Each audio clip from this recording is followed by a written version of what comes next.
Hey everybody, it's Rebecca of Supergirl Radio. I'm gonna fix my microphone here. There we go. Got all my settings, so I should be good to go now. Let me know if you're watching in the live chat if I sound okay or if I sound weird. Please let me know.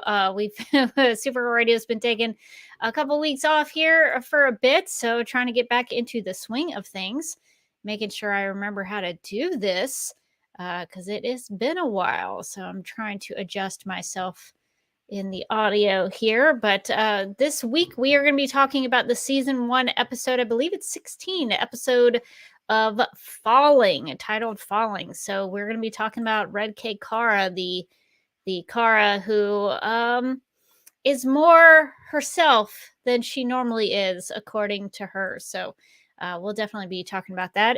Interested to get Morgan's thoughts because Morgan did not podcast about this episode, which is why we're doing it for Supergirl Radio Rewind. And I was actually re-listening to the episode that I did with Carly about this one initially back in season 1. So if you're interested in listening to that, if you haven't listened to my conversation with Carly Lane about it, check it out. It's in the video link below. It will also be in the audio podcast show notes. So if you're want to check it out, hit up the link in the video description below this live stream. It's a pretty good discussion, if I say so myself, and I think I will. Because we had a good conversation. So that initial episode on Falling did not have Morgan Glennon on it. So that's why we're traveling back in time to March 2016, which is interesting because it's almost the same time frame. This original air date was March 14th, 2016. So pretty close to the initial airing of this episode. So it's almost like we timed it to be that way, but we really didn't. That was not intentional. It's just the way it happened to be. So let us know if you have any thoughts about this episode, any questions, comments. Feel free to put them in the live chat and we will get to them. And I guess the other thing I could talk about while we are hanging out, waiting for Morgan to pop in, is that Supergirl Radio is going to be having our 400th episode next week. This week is episode 399. So next week is going to be the 400th episode of Supergirl Radio. And if you've never heard one of our centennial celebration episodes, we do it every 100 episodes. We have a 100th episode celebration, a 200th, a 300th, and now we have a 400th that will be dropping in audio podcast feeds on Thursday, but we'll probably release the video version on Tuesday nights per the usual time at 9 p.m. Eastern here on the DCTV Podcast YouTube channel, where I guess if you're watching on Facebook, just know that it will be, probably just on YouTube. I don't know how long Facebook will allow videos to be because it's maybe over 3 hours long. So, so we'll probably upload it to YouTube. So it's pretty awesome. I'm probably biased, but it's pretty funny. A lot of things I had forgotten about. So if you like Supergirl Radio, we will be dropping the 400th episode next week. And it involves a lot of our listeners, a lot of our regular appearances of some of our legal consultants, science consultants, some of our favorite guests, all of our interviews that we did in the last 100 episodes. So a lot of good stuff happening in the 400th episode. Can't believe we've already gotten to 400 episodes, but it is that time. So we are nearly there. So that's what's going to be happening with Supergirl Radio next week. Let's see. I have a question in the live chat saying, from Kata saying, are you going to talk about the Flash episode airing next week with the Supergirl crossover with Dreamer? We have been having conversations with the Flash podcast. We may go over to the Flash podcast to talk about that.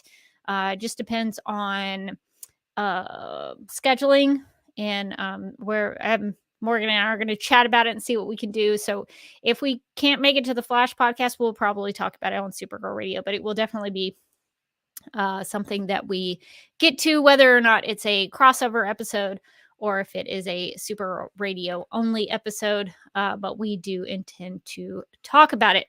Okay, Morgan, I see you in the backstage area. Are you good to go? No, 1 second. Okay, all right. So we will hang out until Morgan is ready to go. Morgan, if you want to just kind of pull yourself into the live stream, if you, whenever you're ready, I don't want to I always feel like I'm scaring people when I bring them in and pop them up on the screen. So if you all have any questions, feel free to drop them in the live chat as we get going and traveling back in time. Oh, yes, I see you were fixing your headline. Yeah, of course.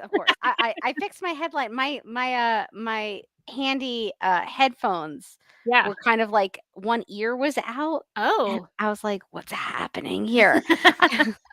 Where's my surround sound? So I think I've got it fixed, but let me know if the audio sounds weird. I think for right now it sounds okay. It's so funny because I think because we took some time off because I went to Atlanta Comic-Con. There was something else. I forget what we did before that, but we've taken a couple of weeks off. And I got a sinus infection. I feel out of sync because we haven't done it. How do we do this? I don't remember. Yeah, it's really funny. I was like, wait, why is nothing plugged in? What is happening? That is pretty funny that you mentioned that as well. I'm just gonna get to something real quick before we get started. So Kata in the live chat, we're not going to be talking about Sasha. Well, actually, we will probably be talking. Now that I think about it, I'm thinking about the news section. We're not going to be talking probably about Sasha Calle Supergirl specifically, but we do have some Flash movie news. You mean the greatest movie of all time? The greatest movie of all time. We will be talking about the Flash movie in our news section. But for this episode specifically, we're going to be talking about the season 1 episode of Supergirl titled Falling. That is the main portion of the episode, but we do have some news related to the Flash movie. All right. Well, Morgan, do you have the various docs that I sent you for this evening? I did. Were there more than one? Yes, but we can talk about that other one after after this stream. I did not get that one. Okay. Right. It's just preparation for the 400th episode. So that we can celebrate ourselves properly and accurately. Okay. Well, I think as long as you got the one about the Red Cake Car episode, that one I have. That we're good for now. Okay. All right. Well, we'll officially get started, and we'll be right back.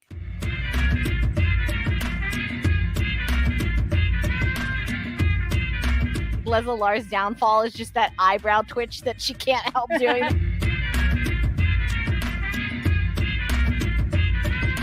Could you imagine if Hope was like, let's add that to the PowerPoint?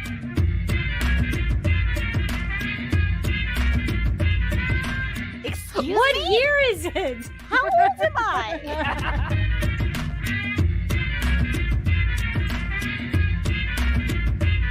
This is how a podcast breaks up. This is the last episode of Supergirl Radio.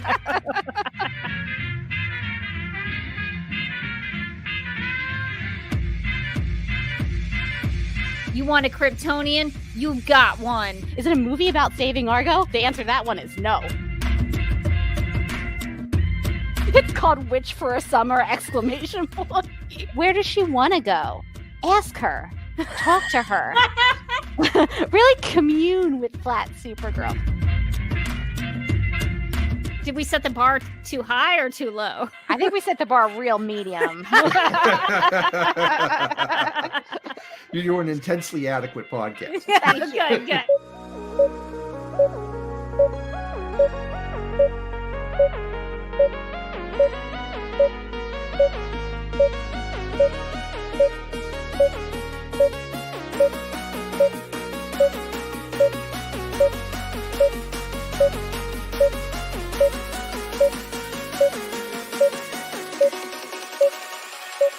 Hi, I'm Elizabeth Noyce, and you're listening to Supergirl Radio.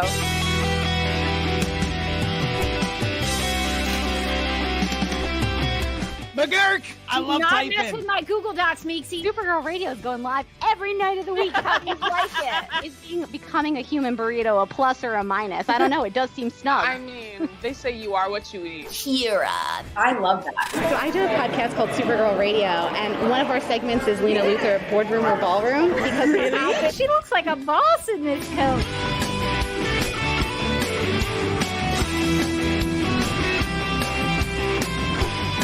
Is Nasty Luthor like a different Luthor? It's not just Lena being mean? No.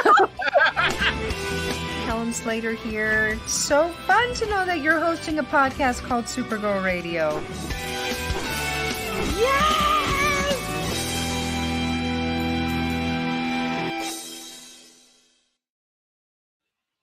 Welcome to Supergirl Radio, your source for all things related to the CW Supergirl TV series and the character of Kara Zor-el. My name is Rebecca Johnson. I'm Morgan Glennon. And for this episode of the podcast, we are live and wired on the Supergirl Radio Facebook page and the DCTV Podcast YouTube channel to go back in time. Since Morgan didn't review Supergirl episodes as a full-time co-host of Supergirl Radio until the episode World's Finest, which aired in March of 2016, which is very similar to the time frame in which we are doing this now in March of 2023. So time traveling will be a little easier, I think, this time. Yeah, I don't think we're gonna have to wear different clothes for the different seasons or anything like that. That is my least favorite part of time traveling, honestly. Never know what to pack. Especially in the springtime. It could be either way. But we are revisiting this episode of Falling from season 1 to get Morgan's thoughts. Falling is season 1, episode 16. So we're nearly finished with the season. But I think we're just going to maybe keep going until the end with the series. No, not the series finale. We can't rewind all that. I misspoke. We've already done it. I think we'll just continue to the season finale of season 1 with Rewind for the moment. So we'll have a couple more episodes to go with this. So we'll have some more time traveling until we get to Better Angels. But we're doing Falling this week.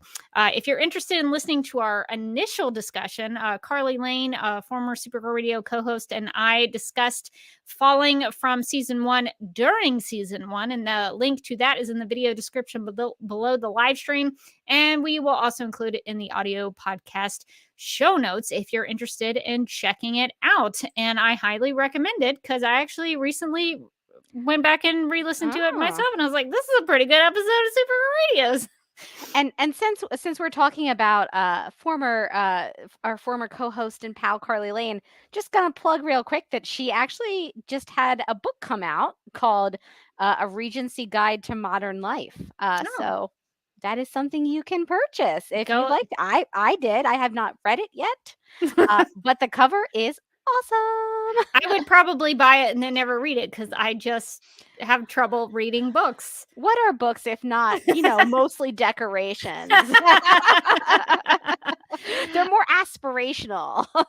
We will get that link and include that in the video podcast video description of the live stream. And then we also put it in the audio podcast show notes. So definitely go and support Carly. But the episode really wasn't as good as it maybe could have been because Morgan wasn't there. So we will get Morgan's thoughts.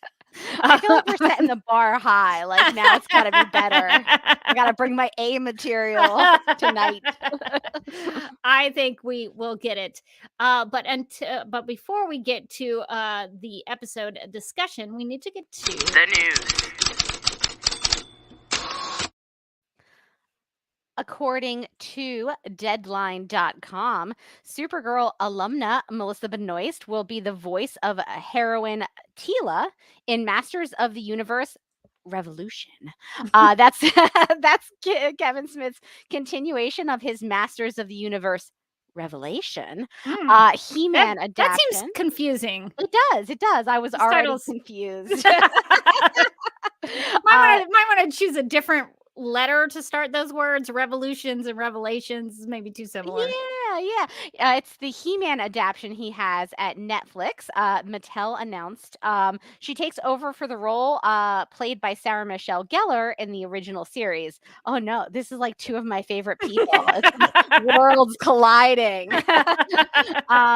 So it's set as the follow-up to 2011's Revolution. Again, not the choice I would have made. It's too confusing. I keep wanting to say the same word over again. So Revolution finds Benoist as Tila alongside He-Man and the rest of the Masters as they struggle to save Etheria from the tangles of darkness. I think we should mention He-Man is played by her husband. Yeah. Chris Wood. So maybe some ideas about how she ended up involved in this project. But also she's good friends with Kevin Smith as well. So they're good pals. It was kind of this was kind of always going to happen eventually. The He-Man of it all was inevitable. What if all He-Man characters were just Supergirl actors? Oh my god, that would be incredible. I thought you were going to say, what if all He-Man characters were just voiced by Melissa Benoist? That's even better. she's like playing all the characters. She's just like, hey, I'm coming over here. Hello, it's me. By the power of Grayskull. I think this is the all Melissa Benoist version. That's gonna be like her one woman play on Broadway. I would watch but she does all the roles. She puts on like a little skull mask and then does the voice. Oh my gosh, Melissa Benoist's Skeletor is like a dream. That would be awesome. I mean, listen, I'm pitching it to Broadway as we speak. Melissa's gonna be real mad when she finds out. Oh my gosh, that is so good.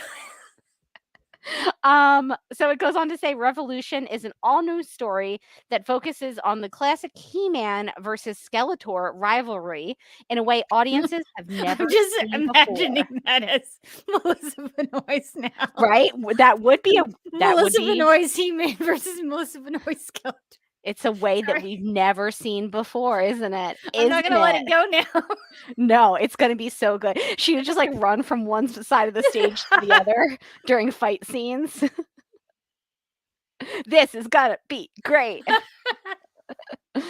Imagine, if you will, as I read this description, that all of these parts played by Broadway actress Melissa Benoist. It's technology up against magic, both of which is her.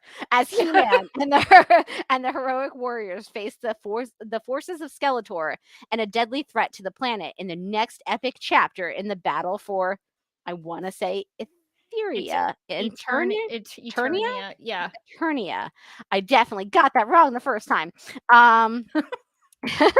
I jumped at the opportunity to work alongside my friend Kevin Smith and join the Revolution family as another bold and fearless heroine, said Benoist. I look forward to sharing the next evolution of Tila's story with fans and voicing all the characters. She did not say that, but she joins previously announced cast, including Chris Wood as He-Man, Emmy nominee Mark Hamill as Skeletor, and William Shatner in a still-to-be-announced role. Wow. Now I just want to see the Broadway version of this. Like, no. Animation's great, but imagine, if you will, all of these actors on stage. But then like halfway through the production, they all leave. It's just Benoist now. I've got a lot of ideas. Masters of the Universe Revolution is set to debut on Netflix in 2024. And then we talk about the producers, and Kevin Smith is involved. Yes, some other people, but most importantly, I think Kevin Smith. Wow, I did not anticipate that news to be so delightful. Yeah, I mean, now I'm really excited. I didn't watch that first take. Was that Revelations or Revolution? Revelation. Whatever the first one was. Yes, I did not happen to catch it. Now I'm gonna go back and watch a little bit of it, and I thought it was good. But like most things, I got like distracted halfway in the middle and never finished. But now I have to finish because I need to see the all Melissa Benoist for season 2. Yeah, so that is gonna be great. Well, we have some news related to the Flash movie, which is pretty important because that movie is supposedly coming out in a couple of months. Soon, I'm still a little skeptical because it's been delayed many, many times. But hopefully, we won't have any more delays, and it will actually come out when they say it will. According to the Hollywood Reporter, the upcoming superhero movie, The Flash, has been done and locked for several months now as it awaits its June 16th release.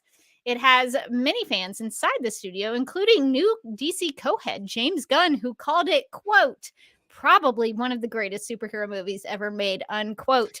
I thought we were exaggerating that. No, but no. No. Nay, one of the best films of all time.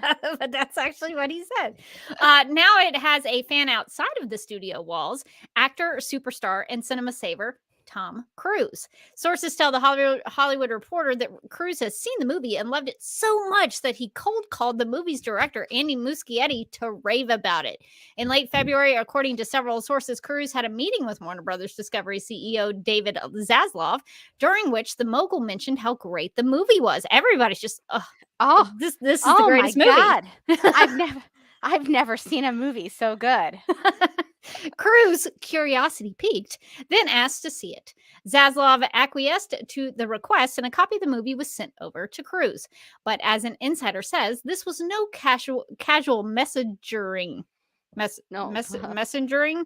A Warner's employee brought the movie to Cruise's home in Beverly Hills and stayed until the actor finished watching The Flash.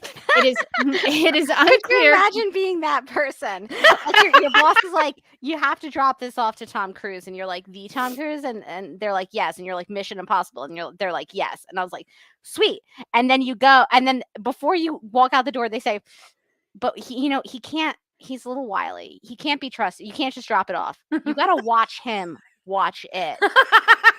And you're going to want to watch the movie. We don't want you to. Don't take your eyes off Cruise as he watches. Just 2 hours of like watching somebody watch a movie. I'm sorry you have to go watch a movie with Tom Cruise at his house. I'm sorry. That's what you have to do today. Let's see. Stayed with the actor until he finished watching The Flash. It is unclear on what format Cruise watched it, whether it was digital or film. When Cruise finished, the movie was given back to the messenger, who returned it to the studio. Cruise was so taken by what he saw that soon after he reached out to Muschietti. It was a call out of the blue for the director. Cruise is said to have raved about the movie, saying something to the effect that The Flash is, quote, everything you want in a movie, unquote, and, quote, this is the kind of movie we need now, unquote, according to insiders. So we don't know if he actually said that or not. It's just what's being attributed to him by insiders. So this is quite the news. Big movie star Tom Cruise loving the greatest movie ever made.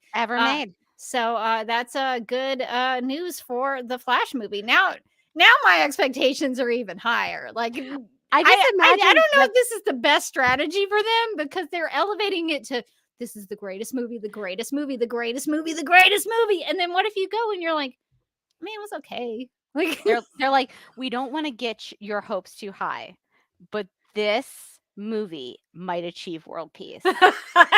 If only everyone could see this movie, things would be different. Tom Cruise. It's like the give a world of Coke commercial, but like as a marketing play for this movie. So keep your expectations low. Yeah, I'm sure that No that insider who leaked that didn't have any kind of vested interest in like the movie. Probably didn't even work for Warner's, honestly. Just a disinterested third party who happens to know Tom Cruise loved the movie, as you do. I just think it's so funny, like how obviously planted this story is. By this, who loves the movie? Tom Cruise. Everybody loved that Tom Cruise Maverick movie, that Top Gun Maverick movie. Yes. Everybody loved that. You know who was in it? Tom Cruise. You know who loves the Flash movie now? Tom Cruise. I can't wait for the inevitable Flash Top Gun crossover. Oh my gosh, that's gonna be great. let's get that going too. I'm sure Tom Cruise has already started calling people like Tom Cruise is making calls right now. Making calls while the messenger stares at him. Sir, can I just have the movie back? Now, I have good faith that the messenger part of this was probably real. That felt the realest in the whole story. Because when I worked at Turner, Cartoon Network had just started doing the Clone Wars, the Star Wars Clone Wars cartoon show. And there would be a Lucasfilm representative who would bring the episode to our location, and you would have to give it back to that Lucasfilm representative. Like he was walking, like, so you couldn't just like carry it on your own. That person had to hold it. So that feels the most real to me, that messenger part where like they sat there and watched Tom Cruise watch the movie. That feels right. So get your expectations high and keep them higher. Just set them high. Put them through the roof. Imagine what a movie can be. That's what The Flash will be. Imagine a movie you've always wanted it to be. It's gonna. What are you thinking you want in the movie? Don't worry, it's in there. It's in there. Oh, that can't possibly be true, Morgan, because I'm thinking about really weird stuff. It is. We're here to tell you it is. You don't want to believe us? That's fine. Do you want to believe Tom Cruise? I like how aggressive this advertising campaign for this movie is already. It's like months away. But they're ready for to unveil the greatest movie of all time. I'm so excited now. I can't wait. My expectations are super high. Cannot be higher. I can't imagine that this is going to backfire on them in any way. It's gonna hit all my expectations. I just know it. Pivoting a little bit from the greatest movie of all time, Superman and Lois has cast their version of Lex Luthor. As we know, Superman and Lois, they live in a different universe than Supergirl. They're doing their own thing. They're loving life. So they don't have Ducky Lex Luthor, which is unfortunate for them. But they have a new Lex Luthor. There's a new Lex Luthor in town.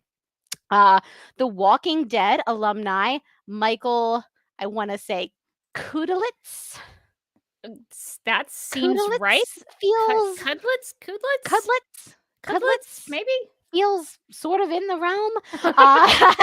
It will be in season 3.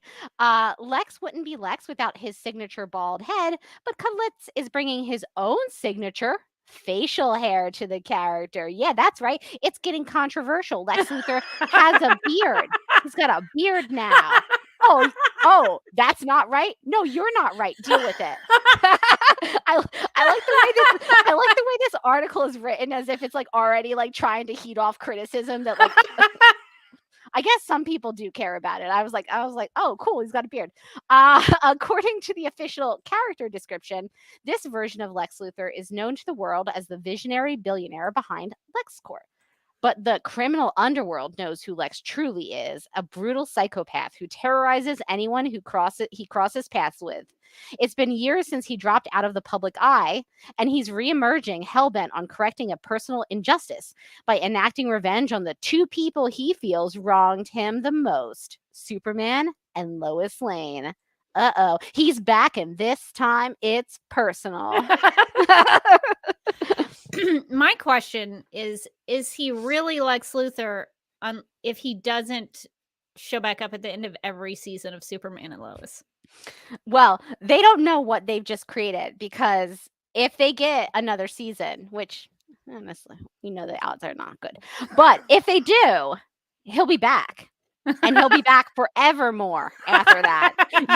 You give Lex Luthor an inch and he's taken a mile. You cannot get rid of him. He'll be in every season finale from now on. Be careful what you wish for. Oh, he's weird. He's different. He's not different. He's not different. In the chat, New Rachel asks, working it or Beardy? Ooh, so should we do a working it or Beardy, I guess? I think so. I mean, it looks like his actual beard. I don't know if Beardy is good or if Beardy is bad. I mean, working it seems good, but his beard is quite beardy. I mean, it is beardy. I also think he's working it, but it is beardy. What if he is both working it and beardy?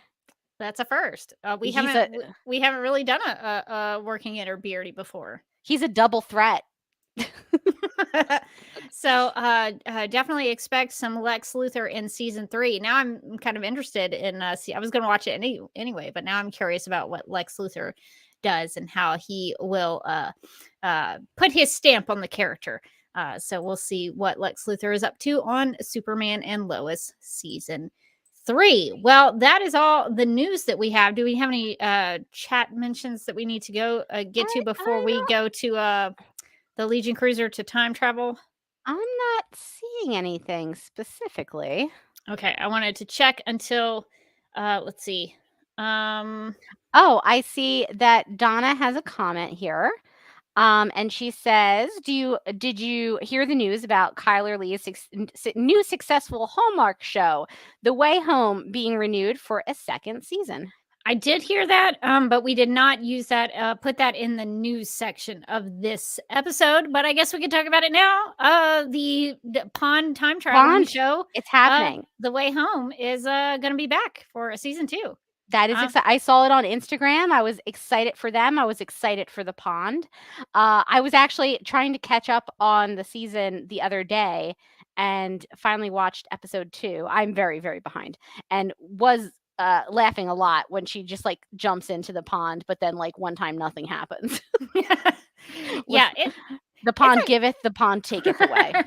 The show's actually pretty good. I've been enjoying it. I'm behind. I haven't seen this week's episode, but I'm anticipating enjoying watching it. It's pretty good. It's just a family friendly, good, wholesome show about jumping into a pond and time traveling back to the 90s, which is arguably one of the best decades.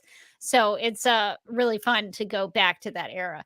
A weird subplot of the daughter falling in love with a guy in the 90s and then seeing him in the future when he's awkward. So that part is a little weird, but it's a pretty well written show, and Kyler Lee's been good in it.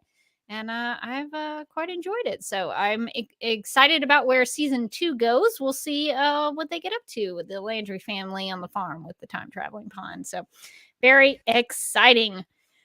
All right. Let's see. I guess we need to buckle up into the Legion Cruiser. We need to go back to March 2016, which was 7 years ago. No. I'm bad at math. So let's not think about the number. We're just gonna go time travel back to the time when season 1 episode 16, titled Falling, was originally airing. Okay, we are back in the year 2016, specifically March 14th, 2016, with the episode Falling, which is the 16th episode of season 1 of Supergirl, which was still airing on the CBS at this time. And here is the episode description. Quote, Kara turns on her friends and the citizens of National City after being exposed to red kryptonite makes her malicious and dangerous. Also, a cat appears on the talk to discuss Supergirl, unquote. So those things are pretty juxtaposed there in the description. I would say they were both equally as important in this episode. Well, it is worth noting that the appearance on the talk informs some things that happen later on in the episode, because you set up the fact that Kat's on the talk talking about how great Supergirl is, and maybe that doesn't hold up there towards the end of the episode. So I guess the first thing we should maybe talk about is Kara being affected by red kryptonite. That informs a lot of the show's plot. So Morgan, I'm very curious. What did you think about Red K Kara? Whoa, Red K Kara was crazy. I remember this episode mostly because I remember that final scene at the end where she comes out of the red kryptonite and she's like, did I kill anybody? And she starts crying, and it's so brutal, and Melissa Benoist is so good. And I'd honestly kind of forgotten some of the stuff in the between like what she actually does, and the slow evolution of Kara into like evil Red K Kara taking over the world Kara is really pretty great. Like she just my favorite is like the first day that she's like Red K Kara and she goes to work and she's just like wearing a completely work appropriate like outfit. But it's just like not a little skirt and sweater, and everybody's like, "Who's that lady?" Everyone's like, "Oh my god, scandal!" And I was like, "Is she wearing something different? Was fashion so different in 2016?" I had this "was fashion so different in 2016" moment like 10 times this episode, because when she goes to der club and and she shows up, and Win and James are like, "I think that's Kara over there." Whoa. And I was like, I can't wait. We're gonna see this outfit is gonna be banging. It's gonna be like really on the high edge of fashion. She's gonna be showing a lot of skin. And then it like turns over and she's just in a black sleeveless dress. And I was like, so like something you might get at Old Navy? And like it's tight, sure. And it is a nice dress, but it's not like scandalous. And both of them are like, girl. Well, and I was like, was fashion was it different back then? Was that scandalous back then? Do you think it was the confidence factor that she seemed different? Was it the personality of it that was mixing into the maybe it wasn't the black dress. Maybe it was like the whole package. She was just walking with confidence. She was, they noticed all the way from over there how dark the eyeliner had begun to get. And they were like, that's only ever meant trouble for me personally. Yeah, I thought she looked great, obviously, in the whole episode. Red K Kara had some fashion. She was really bringing some high fashion in. But I did think it was kind of funny that like as soon as she gets infected with Red K, like slowly her wardrobe goes from like the color starts to seep out of her wardrobe. So like day one, she's wearing like a black and colors outfit, but like by night one, it's like all black. And then like by the end, she's like, I'm in a jumpsuit and the jumpsuit is black. Yeah, she did start off the first outfit that she had, and I guess Rachel in the chat asks, "Are we doing boardroom or ballroom for Red K Kara?" Yes, so we kind of are. maybe we could do that. There was no boardroom or ballroom in season 1 because there was no Lena Luthor, but I suppose we could just do it now. And now, Lena Luthor, boardroom or ballroom.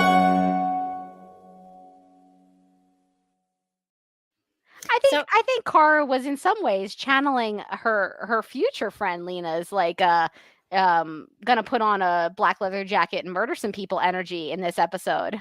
She was her shoulders were out. Her shoulders were out. The clavicles were out. Yeah, clavicles were out. That's how you can tell she meant business in this one. It's how you know she was powerful. Oh, so powerful. She was powerful up in Der Club. She was like, let's dance. And he was like, I kind of don't want to. And she was like, let's dance. I thought she had some great looks in this episode. I thought her first work outfit was really good. I thought her club outfit was really good. And then at the end, she's like, you know what? This Supergirl outfit, kind of passe, but you know what I want? I want like the form-fitting, like kind of Astra non. Oh, it was so Astra. Yeah. Outfits, but I want the comfort and versatility of a tracksuit. And that's I don't know how she did it. I don't know where she found it, but girl, she was working this look. Yes, sure. Was it kind of just a plain black tracksuit with like a little S shield on the shoulder? Yeah. But when it came to Red K Kara, she made that fashion. She made it look amazing. When Alex comes in, she was like, "What are you wearing?" She's like, "That's right. that's right. This is what I'm wearing. I've upgraded my look. Oh, are you mad about that? And Alex was like, no, I don't really care. And she's like, are you mad about it? I love how Red K Cara just starts fights for no reason. Like literally nobody is saying anything to her. And she's like, what? Talk to me about it. And they're like, I'm sorry, I didn't say anything to you, ma'am. She's like, that's right, you didn't. I'm gonna shoot a peanut into a liquor bottle. Yeah, she says I'm more me than I've ever been, and I think the tracksuit really is a throwback to Argo City Kryptonian comfy culture with the loungewear.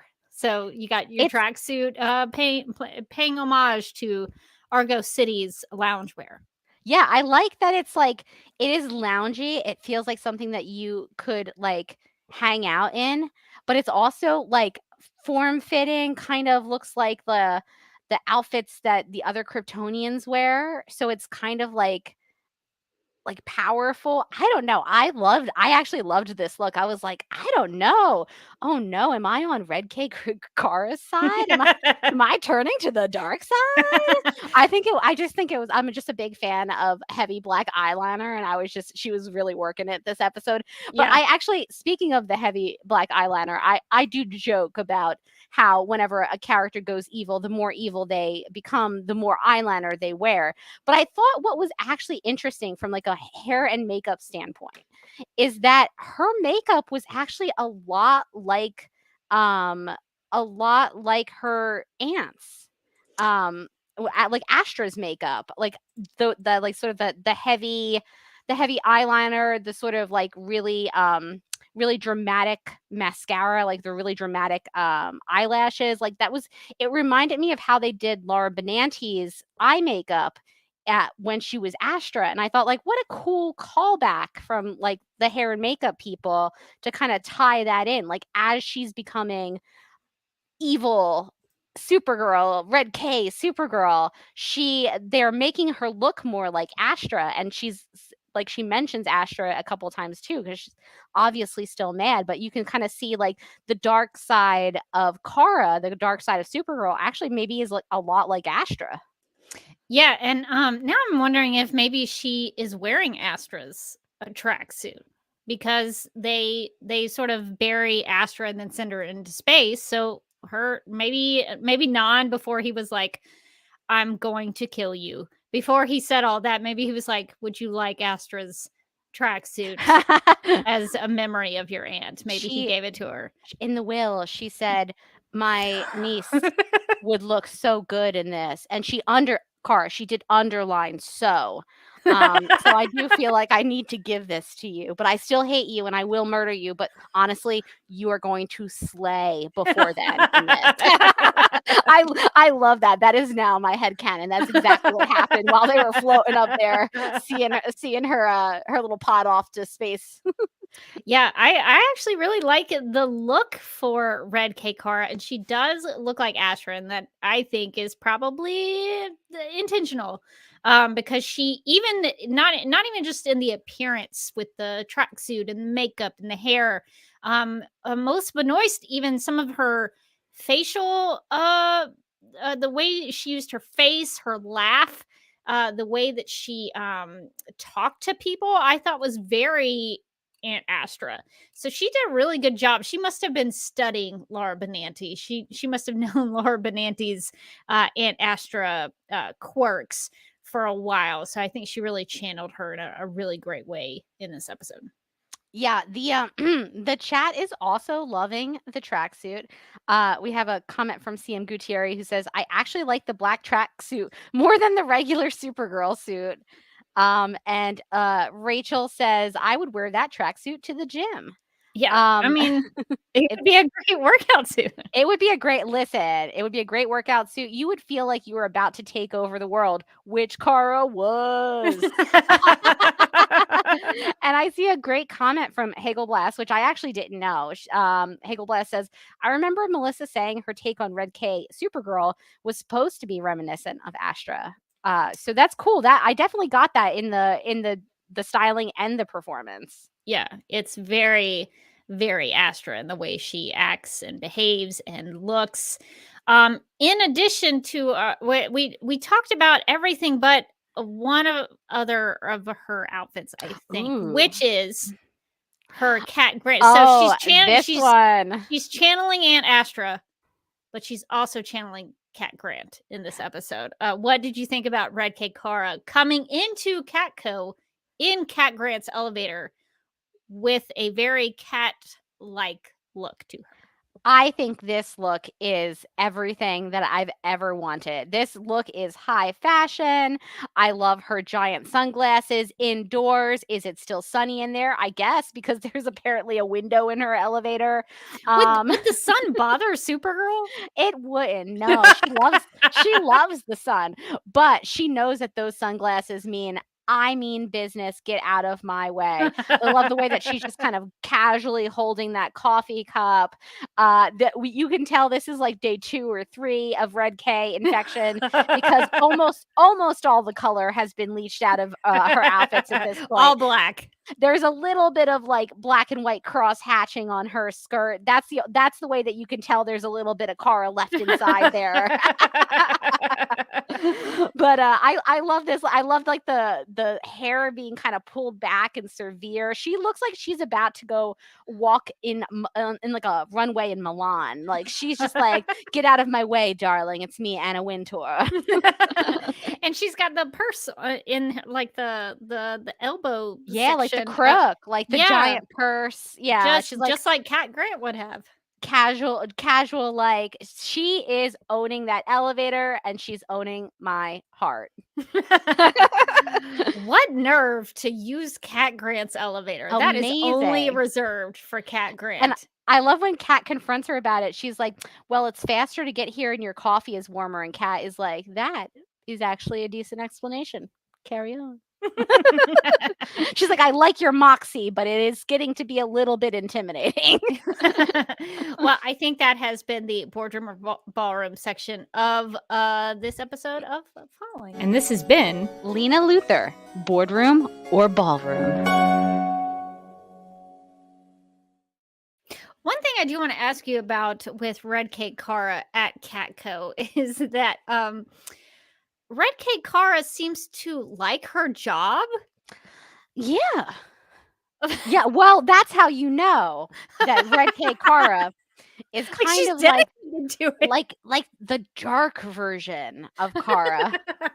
It's like Cara's like, I really regret everything that I did while I was on that Red K, especially caring so much about my job. No, it is funny. It is funny. So like suddenly she's taking the job seriously. She did work before she got to work and she was prepared when Kat asked a question.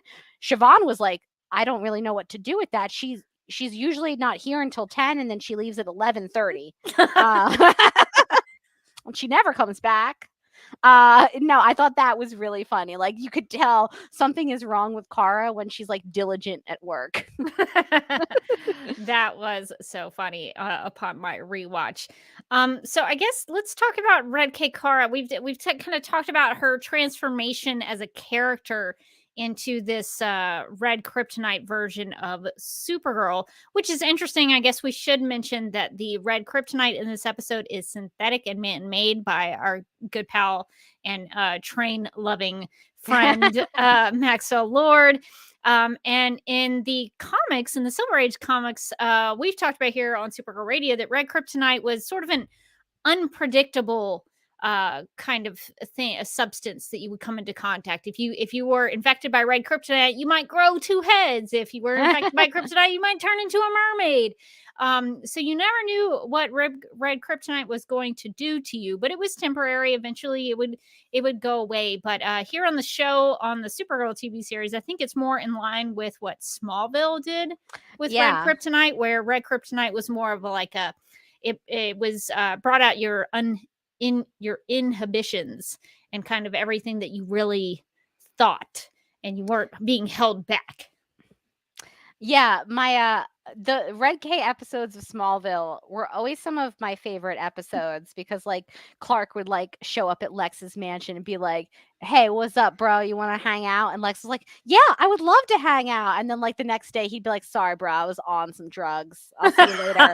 And Lex was like, "But we in the calendar, we actually like put like a whole bunch of like hangout dates together. Is that not happening?" And Clark's like, "See, check you later." Red K Clark was the best friend, even though he was often just jaunting off to Metropolis to do crimes, to rob banks, but he was always down to hang. That's the thing. He was never busy, never too busy for you. But yeah, I thought the idea of it being like synthetic kryptonite was interesting because I do think that like at a certain point, if they had gone the Smallville route, because I think Smallville did like every available kind of kryptonite. So much kryptonite on that show. So much kryptonite. And then it does and the premise of the show was based in kryptonite. That there was so much kryptonite in Smallville it's that just it turned everywhere. people into it's everywhere, and he never moved. But I think it does get like a little hokey at some point when they're like, "Oh no, it's silver kryptonite." So I like the explanation for like, I tried to make some kryptonite. I didn't, oopsies. And now I've destroyed us all. I like that when Maxwell Lord comes in, he's like hands up and he's just like walking in. He's like, "So I did a bad thing, but I'm sorry." Alex is like immediately enraged. She's like, "I knew it was you." It was perplexing to me though that he was like, "I didn't expect Supergirl to be there to save the firemen when things went down and they needed help." Like, what? So you didn't think the Supergirl was going to be there to save some firemen? It was. Yeah, I'll be honest. Weird. I didn't follow his plan. He was like, I made what I thought was kryptonite, and then I was gonna kill the Kryptonians by putting it like on a building roof. Question mark, question mark, question mark, profit. Yeah. And I was like, I think that the middle part of that was real hazy to me. Could you go back and explain that to me? No wonder it didn't go well. He's like, I cannot actually. Don't rewind. No, don't you rewind. Just go forward with the episode, which is what I did. I was like, I knew that's not what he wanted me to do. So I was not clear on his plan at all. I was like, I don't really get how you get from like, I planted it on this building to the building burning down. That wasn't part of his plan, he says. He's like, I didn't think anybody would get hurt. Like, so did you mean for the building to burn down? Or did the building burn down by accident? How did the fire get into it? And he's like, shh. Yeah, I didn't really follow that too much either. I just kind of figured, okay, Maxwell was trying to kill Non. That was his plan, to kill Non. It went right. That's all I got. Exactly. I was like, I don't understand how his plan to kill Non would have made any sense if it didn't become like a red kryptonite episode. Like, so what I've been doing is just like hiding kryptonite around National City, kind of like an Easter egg hunt.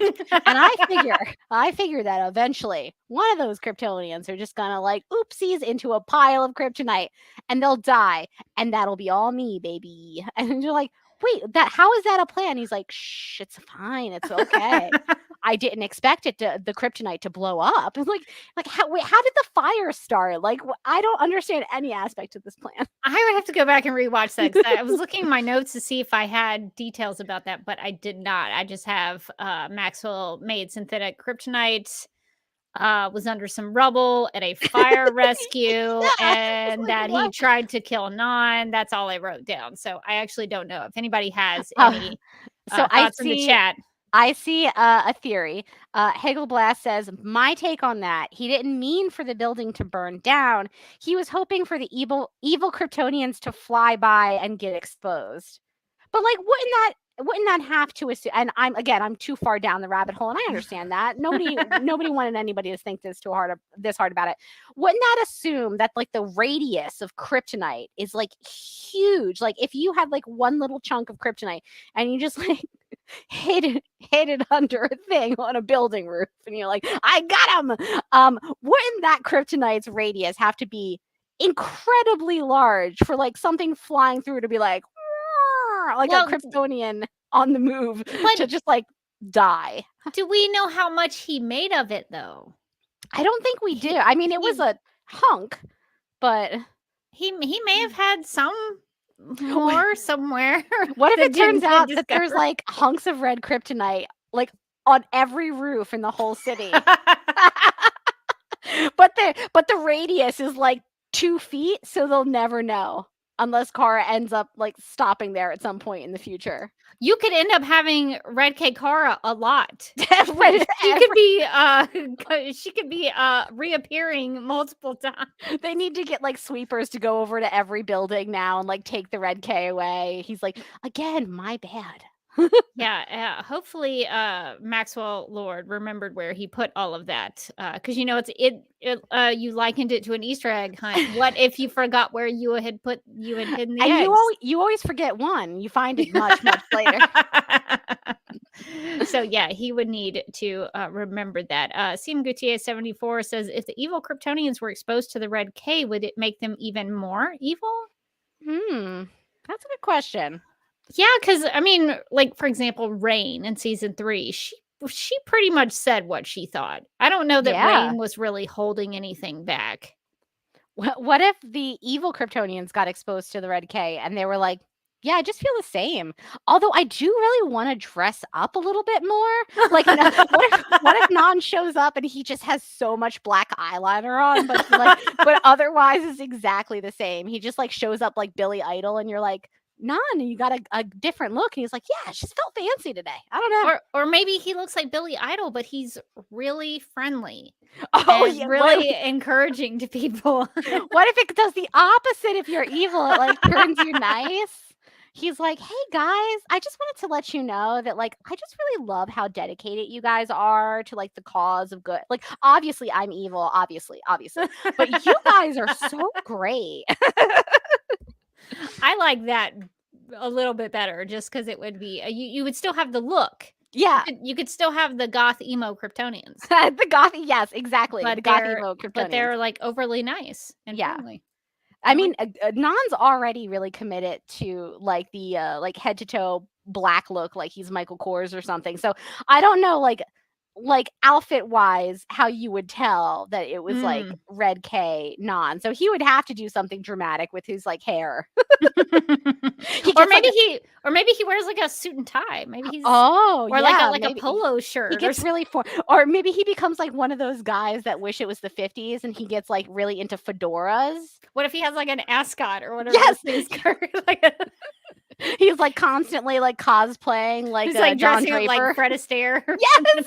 1940s, 1950s. What if he really goes into like a whole Fred Astaire thing and he like tap dances into every scene? I would be. What if Red K Kryptonite just makes you have to like sing and dance? If you're evil, you have to become a musical villain. What if that's sign me up? I like all of these ideas. All right, so we need to talk about Red K Kara and the way she interacted with some folks on the show, because it was pretty significant. Everybody was like, oh, something's not right with Kara. Something is significantly wrong with her.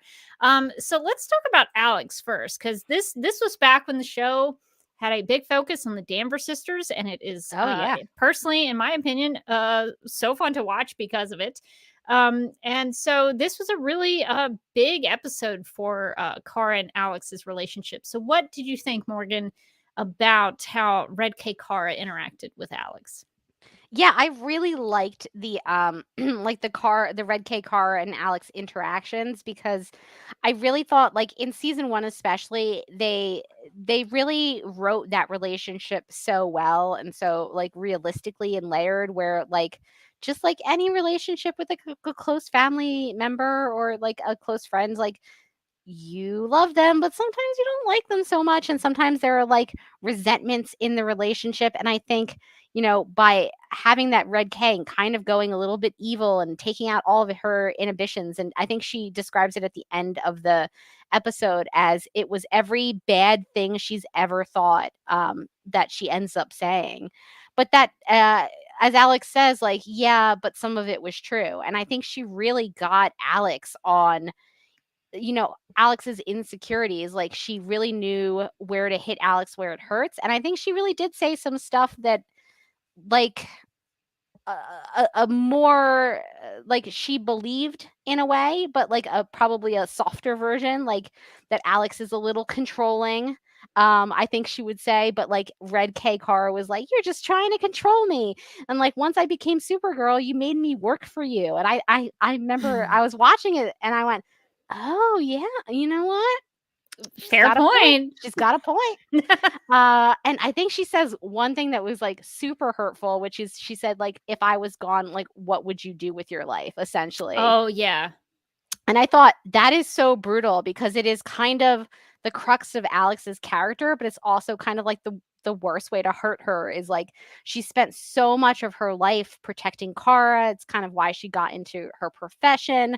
But I do think that she worries that she's like hung too much of her identity on Kara. And there's Kara telling her, yeah, exactly. You did. You're nothing without me.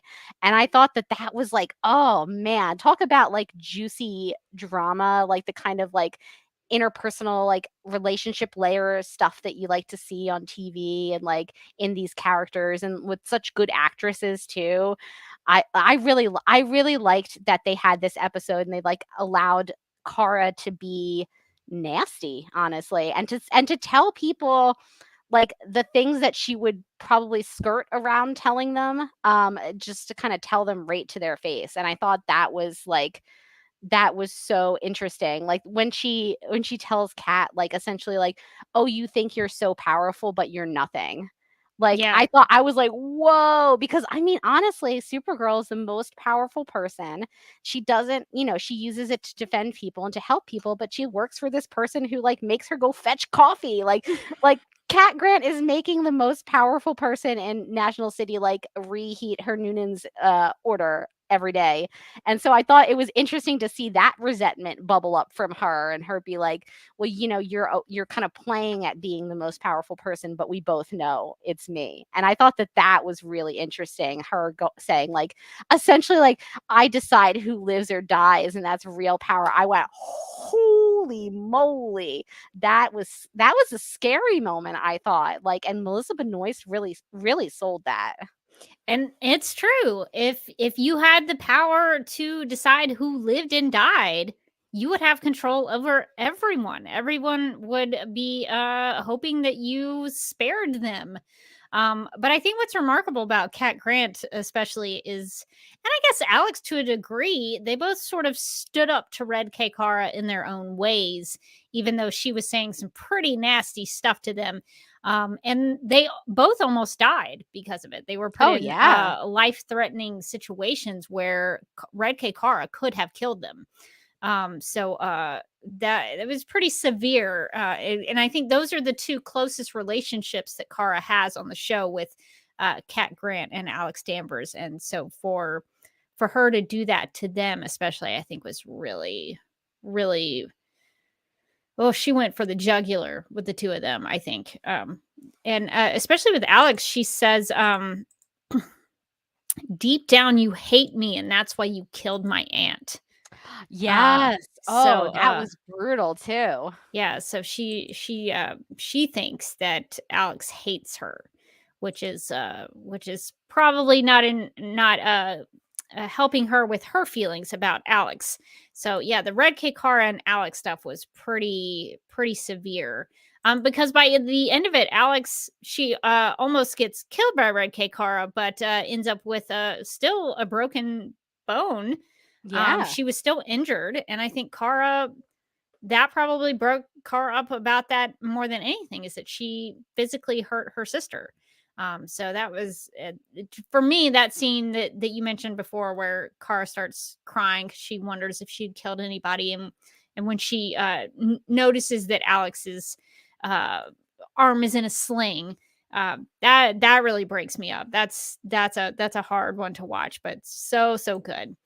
And I guess since we have sort of mentioned the moment where Red K Cara almost kills Alex, we should probably talk about John in this episode, because he does something pretty momentous to save Alex. So what did you think about Jean having to deal with Red K Kara and ultimately having to make the decision to out himself as Martian Manhunter and sort of revealing himself? Oh, and it looks like we may have lost Morgan for a second. So we'll see if she pops back on. She might be having some technological issues. So I'll hop into the chat in the time being here. Let's see. See if anybody has any questions. Feel free to ask them. Let's see. I'm trying to see if anybody has any thoughts. Seem Gutier 74 says, I still think Maxwell Lord and Alex had a good chemistry. They actually did have some really momentous interactions on the show. It looks, okay, so it looks like Morgan is having to restart. I just got a message from her, so we'll see if she's gonna hop back on. I'll see. Let me see if I can contact her real quick. Hang on a second, guys. I'm gonna throw up some StreamYard music, just so it's not awkward while I'm trying to do some stuff. Here's some feeding the ducks that you all can enjoy while I message Morgan. Technological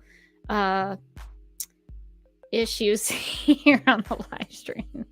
Let's see. Actually, I might. Oh well, I don't have a tech issue overlay that I can pop back up. But enjoy some of this generic StreamYard music.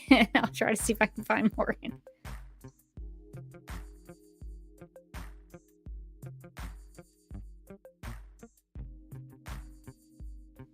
I don't know why this music is called Feeding the Ducks. It's very strange. But yeah, I agree that the Maxwell Lord and Alex moments had good chemistry, because I think they were they were playing that up as if they were building towards something with them. So it makes sense that their chemistry would be good because they would be aiming to do that. All right, so let's see. There is a question also from CM Gutierrez, CM Gutierrez 74, who says, it is my understanding that Kryptonians on Earth are stronger than Green Martians. However, Jean seems to have defeated Kara rather handedly. Did the Red K weaken Kara? That's a good question. My thought is that, well, Kryptonians and Green Martians have very similar powers, but they have different. They do have different powers. Green Martians can do more things psychically than Kryptonians can, but I think Kryptonians have more sensory powers. So there are differences there. That's a really good question about Jean defeating Kara. It might have been an adrenaline thing. You know, you hear those stories about like pregnant moms who have like what do they call it? Some sort of adrenaline rush if they have to like save their children or something. Pregnancy strength, maybe, is what they call it on the great TV classic Playing House. So maybe it's one of those things where Jean knew he had to save Alex, and he just channeled all of his strength into hopping into that fight. So it could have been just like an adrenaline. Maybe Green Martians have like a supercharged adrenaline that goes when they need to get into action. So yeah, I don't know. They fought each other. I mean, to Red K Kara's credit, she like uppercut punched him into a building. So I don't know so much about how he was weakened, but it was a pretty fairly equal fight, I think. So it looks like Morgan is maybe back in action. I didn't kick you out, did I?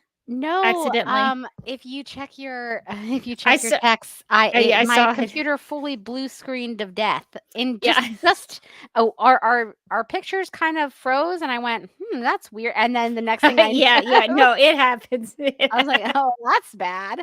As long as one of us is still on here, it's exactly. Okay. We'll just continue on. Appreciate you vamping for me. Well, the chat was giving me some good thoughts. I played a little Feeding the Ducks.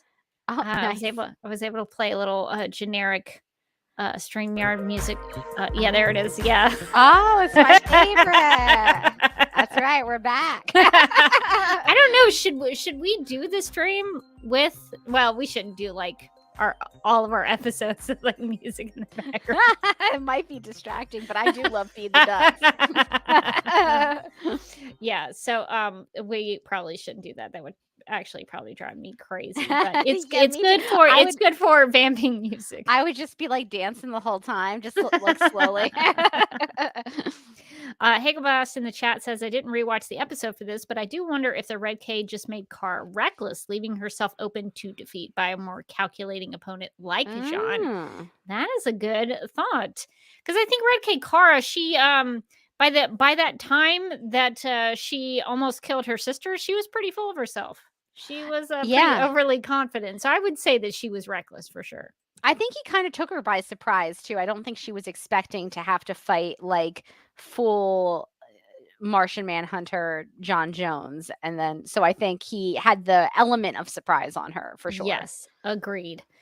And we haven't really talked too much about the Red K Kara James stuff. And I guess we talked about Red K Kara because she hopped up in the club and she was in that club. And but we haven't really talked about Kara after she comes out of Red Kryptonite and she and James have a conversation about feelings and things are awkward. So what did you think about Kara having to come to terms with how she acted with James? Yeah, the James thing in the club and then the scene later just kind of brought home to me like those the characters didn't have a ton of chemistry because here is Kara, like the most uninhibited version of Kara, and she has her eyes on the prize. This is the guy she has a crush on, and I expected that club scene to be like a little bit more sexy. Like I expected it to have like some more tension, like unresolved sexual tension, some UST in there. I was thinking about like other shows I've seen that have done kind of this thing, and usually usually there's like, oh, what's going on? But in this, like the dialogue was telling me that that's what I should be feeling and seeing, but like the performances didn't quite get there. I just don't feel like those two characters had like a ton of chemistry. Or at least they didn't in that club scene. Maybe James was just so weirded out by like how she was trying to be sexy. And he was like, ma'am, please, ma'am. This isn't Arby's. It was a little, there were some strange vibes in that. Also, she like almost hurt him a couple of times, which was like not something I would think about, but I think it's supposed to show you that she's like not remembering to be as careful with her strength as she usually is to like pull herself back. When he starts to walk away and she grabs him, he's like, ow. Yeah. So I mean, you don't want a Kara who's forgotten that she's 100 times stronger than you going to grab your arm. That is not going to be fun for you. Bad news. But I did think that like the end of the episode, he was maybe a little bit too harsh on her. Like there are a lot of characters in this episode who have some real reasons to be pretty mad about the things she said and the things she did. James has barely a leg to stand on. Like the only thing she said was like, Lucy Lane is like the poor man's Lois Lane. And pretty much that's it. Like she was just like, she didn't know what she had, which is arguably a compliment to James. And then she was like just trying to dance up on him, which like I guess how dare you, like what?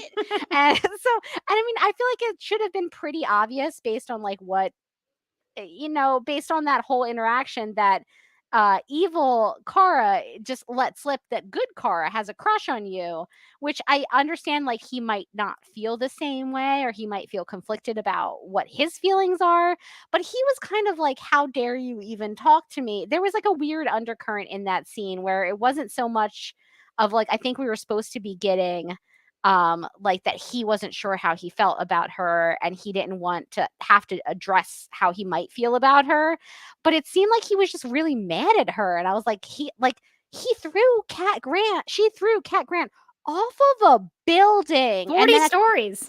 And at the end of the episode, Cat was like, yeah, sure, hang out. We can be chill. Kind of mad at you, but that's fine.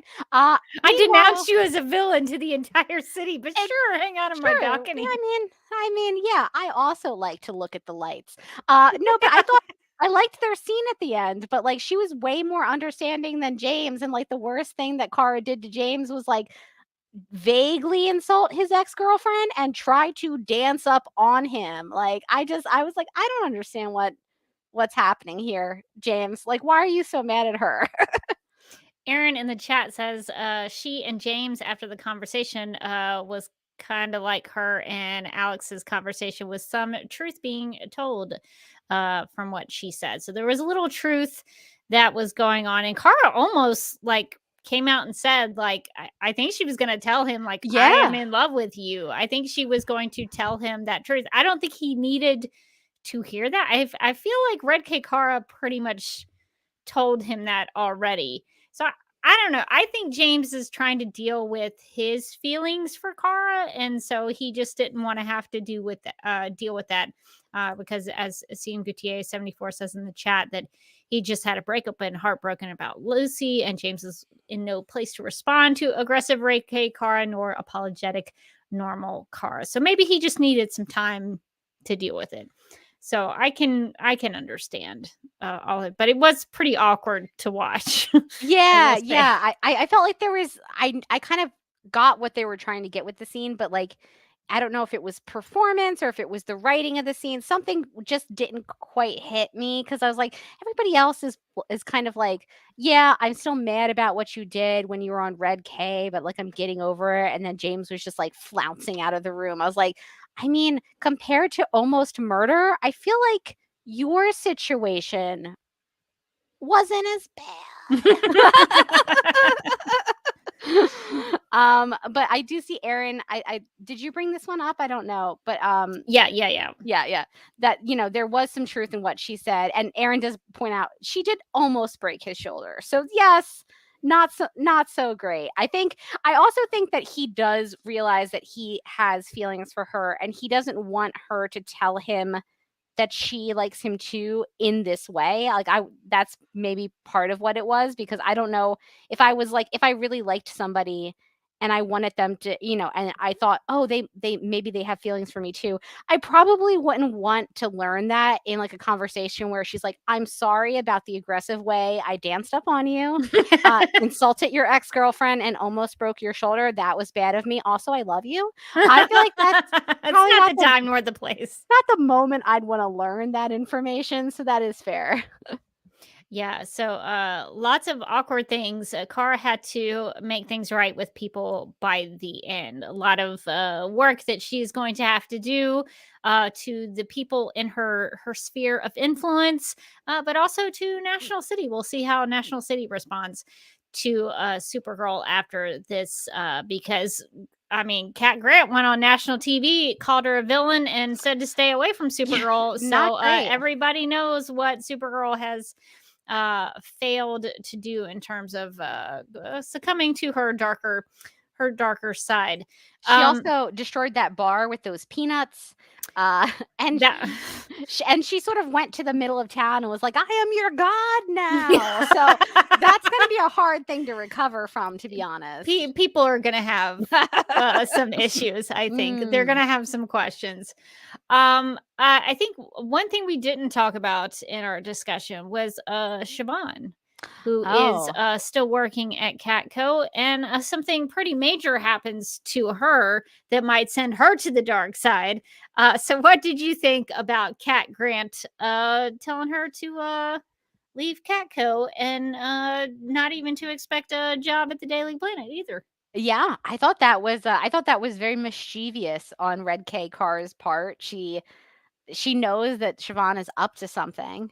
And then she sends Siobhan on an errand and then like reads her email where she's trying to send a scoop to Perry White. Listen, you can't do that. That is going to absolutely get you fired. Like, I'm sorry. I have no sympathy for Siobhan in this situation. Like, that is literally like corporate espionage almost. It's like you're taking proprietary information that you have working for your competitor and then trying to give it to their like you can't do that. You just can't do that.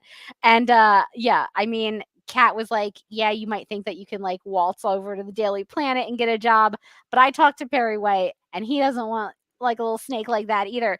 I mean, yeah, it was a pretty brutal firing. But it was She deserved. kind of deserved it, yeah. You literally just can't do that. I'm sorry, like that's just not. Kat was well within her rights to fire her. Now, I think there could be an argument: did Red K Kara do the right thing by like completely outing her in that sneaky way to Kat? Should she maybe talk to Siobhan first? Maybe. Regular Kara would have, but so let's say that Siobhan becomes a villain on the show. Maybe. Do you think that Kat Grant or Red K Kara got her there? I think Red K Kara got her there because I think that regular Kara would have confronted her and would have said, you're doing the wrong thing, and had gave her the opportunity to reconsider her actions. But Kat just did what like literally any boss would have done in that situation. Like maybe she did it in kind of a harsh way. She didn't say that she like blacklisted her from every publication, just that she blacklisted her from the one she was trying to shop a story out to. So yeah, I mean, I don't really blame Kat on this one. It's like can't do that. It's very unprofessional, Siobhan. You should know that. You had a whole like 10-year plan. Well, and I think one of her goals was to basically be Kat Grant. So I think if Kat Grant responded so harshly to her, that might have also been not great for her ego. So I don't know. I think it's a twofer, really. I can't decide whether I think it was maybe Kat or Red K Kara who pushed her over to the dark side, but I think the fact that she's gone from Catco now, I think is not great for her mental health. I don't things think are going to take a turn for the worse. I don't know, because I don't have hindsight because I'm here in the past. But oh yeah, that's right. We're still in 2016. We don't know. We have not watched the trailer for next week. Here in 2016, I think that like this might cause her to do something crazy, like I don't know, weird makeup or like kiss makeup, maybe perhaps, and like I don't know. Who knows what she could possibly do? But I think it's gonna set her down a dark path. Whatever it is, it's gonna be over the top, I think, and it's gonna be a lot of fun, I think. So the last thing I want to ask you, Morgan, the last question I want to ask you about this episode is, what do you think the Red K Kara aspects of this episode, what do you think that says about actual real Supergirl?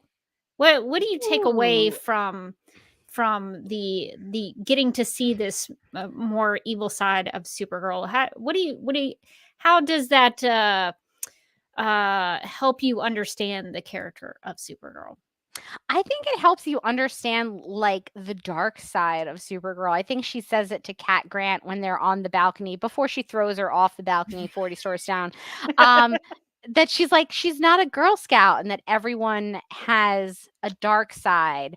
And Kat says, like, not you. You're not allowed to have one. But I think that anyone would struggle with that. I think, the idea that she knows that she has to be a role model and she knows that she has to be a force of good and a force of hope in this world. She will give so many hope speeches in her life. Many. I don't know. So many. Has she yet so far?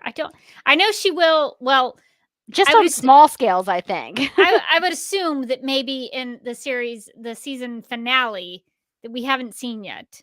I assume that's the time in which maybe a hope speech would be good. There might be a hope speech in her future, maybe several, maybe 6. But I think that's a lot of pressure to put on anyone to kind of be like, you have to be good all the time. And so I think it kind of shows us that like Supergirl and Kara really like do the Lena Luthor, put it all in a little box, lock it up and don't think about it. It'll never blow up in your face. There will be no repercussions for this. It'll be totally fine. Method of therapy with their feelings. And I think for Supergirl, it's like, she can't be petty, she can't be rude, she can't be mean, she can't say sometimes unkind things to people or stand up to people. And so I think we start to see like a little bit of some of the undercurrents of the things that she's pushed down and hasn't dealt with in like a healthy way.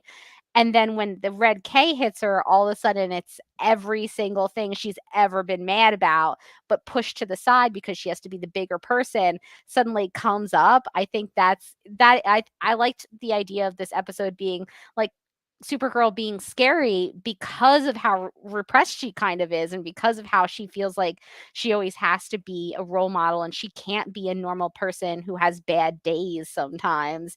And what that would do to you if then all of a sudden all of those bad feelings got unleashed all at once.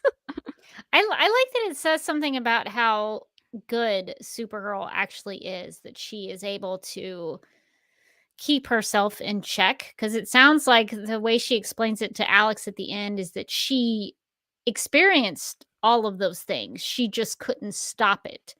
And so I think normally Supergirl stops those bad things. She's able to keep that in check. And so to me, that makes me think, how good is Supergirl? I mean, how she is able to have those bad thoughts. She probably still, even when she's not Red K Car, she probably still has bad thoughts. She probably says nasty things about people in her head. And she probably still has bad thoughts about situations and other people, but she's able to channel that in a good way that she can normally handle. And so the fact that she couldn't fight back, that she couldn't stop it in that red case scenario when she normally can keep that in check, that it just makes me think about how good Supergirl really is. So I really like this episode because it does, I think, demonstrate that. So I don't know. What are your overall thoughts about this episode? What do you think about this in terms of season 1 here? Yeah, I think this episode was really good. It's one of the episodes when I think back to season 1 that I remember. And again, we've been going through season 1, and I've just keep on being like, oh my God, this one's a banger too. I can't believe all these episodes are so good. But this one, if you would ask me like a year ago, what are some episodes you remember from season 1? This would have been on that list. Definitely. And if only for that scene at the end where she wakes up from, the red K experience, and she starts crying and she asks if she killed anybody, and she says that she was so horrible. I thought that scene, her acting in particular, but all Melissa's acting and Kyler's acting in that scene, and the bond between the sisters, and how Kyler says, or how Alex says, I'll always be your sister, I'll always love you. But yeah, there was some real stuff that you said to me, like it didn't all come out of nowhere. And the idea that I think that it's so powerful when Kara says, or Supergirl says, it was every bad thing I'd ever thought. Like that is so scary, because I think we all have, bad thoughts, and we all think crappy things sometimes, and then we like say to ourselves like, that's not nice. But imagine if every bad thing you'd ever thought was like immediately came out of your mouth and you couldn't stop it. And that's kind of the situation that she was dealing with, and like it just escalated and gotten worse and worse. And I thought that was really powerful. I thought this was such a good episode, and Melissa, such a good acting episode for Melissa, because she gets to do like the slow gradual slide into like, I'm going to rule the world by the end. Like she starts out just being kind of like a bad version of Kara, and she ends up really mustache twirling villain, like scary villain. And I think Melissa did such a good job. I would love to actually see her play like a villain in the future. I think she would do a good job. Yeah, you mentioned that sort of that slow burn into villainy. I think if that situation had happened to me, that would probably, like if it really happened, I think that probably would be the way it would go. It would be like, this is kind of fun at first. I get to tell people off that I've always wanted to tell off, and do the things that I want to do. And by the end of it, it would get a little scary, because it would get out of hand and get out of control. So I think that the way they played that was actually probably pretty true to how it would probably go if it actually did happen. The biggest surprise to me when rewatching this episode was finding out who wrote this episode. Did you see who the writers of this episode were? I did see the writers of this episode. So this was written by Robert Rovner and Jessica Queller, who would later go on to be the showrunners of Supergirl starting in, I want to say, season 4? Well, the end of season 3. Oh, the end of season 3. Yeah. So yeah, I mean, yeah, that was surprising to me. So I don't want to be unkind, but you know, some of the seasons that they were in charge of weren't always my favorite in terms of like where the story went or how it progressed. But like they had a good they had a good handle on the character, it seems like, back in season 1. Yeah, I was so surprised by how like this episode was so focused on Supergirl, and that's why part of why I enjoy it so much, because it was good Kara material. And in later seasons they didn't seem to really want to explore the character, so I was really shocked by it. I was like, oh my gosh, this really excellent Supergirl episode focusing on Supergirl was written by Jessica Queller and Robert Rovner. I was so shocked. So that I don't know. I have no real commentary, just surprise. Yeah, I was like, oh, that's okay, new and different. Sure. Yeah, no, I think it shows that they had a good take on the character. So maybe it was just like show running we weren't as real a fan of, but this was an excellent episode, and they did a really good job with the I think the writing, you know, even taking the performances aside, the writing on this episode I thought was really good. Yeah. So a shock in a good way, I guess, for me. Morgan, I think maybe while we are here, so shall we do some snap judgments? Because we didn't get to do those in season 1, because there were no snaps. Well, there weren't snaps in any season. we never got those snaps, no. But Snap for Card did not appear until season 2, so maybe we should do some snap judgments while we're here. In the game of snap judgments, each person is presented with 2 options, but must only choose one. First instincts are recommended and explanations are unnecessary. Okay. So our first snap judgment, which situation was more awkward? Kara walking in on Wynn and Siobhan, or Cat Grant making an appearance on The View? I think you can tell that this was like a really strong episode because we did not talk about the absolutely weird The View cross-promotional CBS tie-in in this episode, and it was odd. Like they had the only person who felt like they were a natural human being, unsurprisingly, was like Aisha Tyler, who is an actress who was able to do it, but everyone else was like, hello, Cat Grant, you're definitely a real person, and so is National City is a real place we all live. What? You're a person of the year. How about that? Like, I was like, they're on TV every day. And I think it really goes to show that acting is definitely a different art than just like being yourself. Developed skill. Yeah. It is a developed skill because some of those line readings were painful.